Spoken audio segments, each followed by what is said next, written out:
executive order gives power to state and federal governments to actively supervise licensure boards to ensure that their regulations are not overly restrictive and do not limit economic competition. Licensing requirements, the president points out, have a severe effect on job creation and profitability, with current measures costing 2.8 million jobs and $200 billion every year.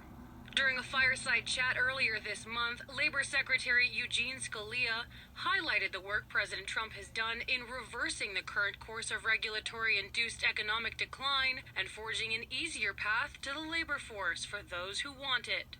This president has done more to promote the elimination of unnecessary regulatory burdens than any president, including even Ronald Reagan, who made such a great contribution by furthering cost-benefit analysis. But this president has built really importantly on that in a variety of ways. This particular measure also encourages those who are often excluded from the workforce, namely individuals with criminal records, to seek out licensing opportunities whenever possible.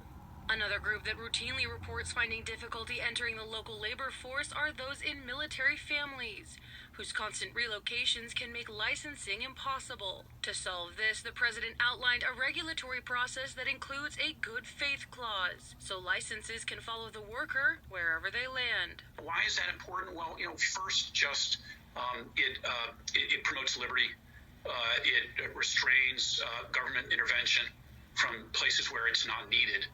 But second, that leads to exceptional economic growth. Christina Howitson, One America News.